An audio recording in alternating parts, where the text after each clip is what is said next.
Nem is tudom, mit mondjak nektek.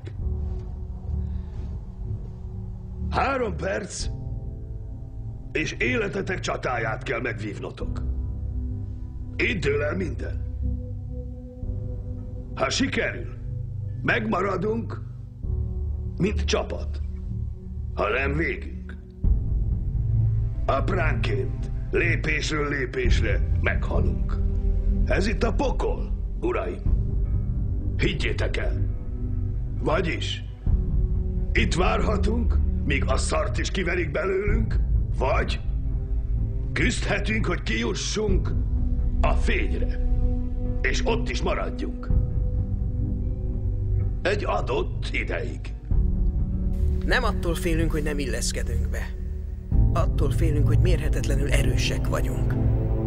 A fény az, és nem a sötétség, ami megrémít. A játéka oly keveset számít a világnak, de semmi sem ér többet, mint mikor mások biztonságban érzik magukat önnel. És ha hagyjuk ragyogni ezt a fényt, tudattalanul másoknak is megadjuk a jogot ugyanerre, ahogy lerázzuk a saját félelmünket. A jelenlétünkkel szabadítunk fel másokat.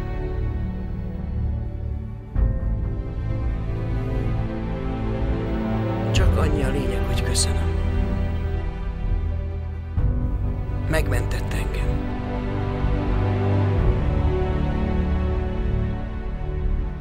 Mondok valamit, amit amúgy is tudsz. A világ nem csak napfény és szivárvány. Ez egy kegyetlen, untok hely, és bármilyen tökös rác vagy, térdre kényszerítenek, ha hagyod, és soha nem engednek felállni.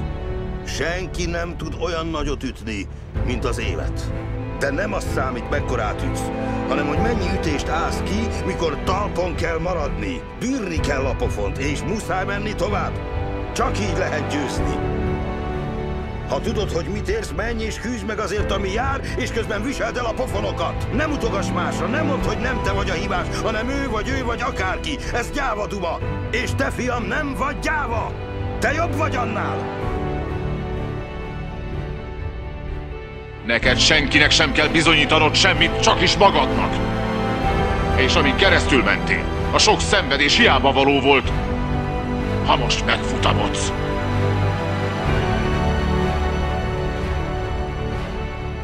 Tudja, mi a gond ezzel a világban? Akinek problémája van, az a csodát várja, de közben senki nem hisz a csodákban.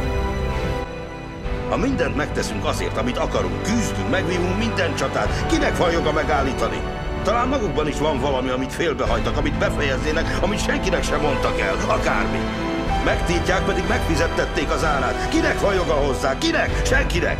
Jogunk van ahhoz, hogy magunk döntsünk. Nem állíthatnak le, mert jogunk van rá, hogy azok legyünk, akik akarunk, és azt tegyük, amit akarunk. Vannak, akik inkább a szívükre hallgatnak,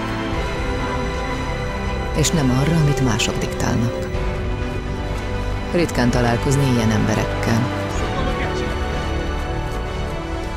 De ők azok, akik emlékeztetnek arra, hogyha elindultál az utadon, ne tántorítsanak el a kétségek és gyötrelmek. Hogy jó abban hinni, hogy nincs nem tudom, hogy nincs úgyse sikerül, vagy lehetetlen.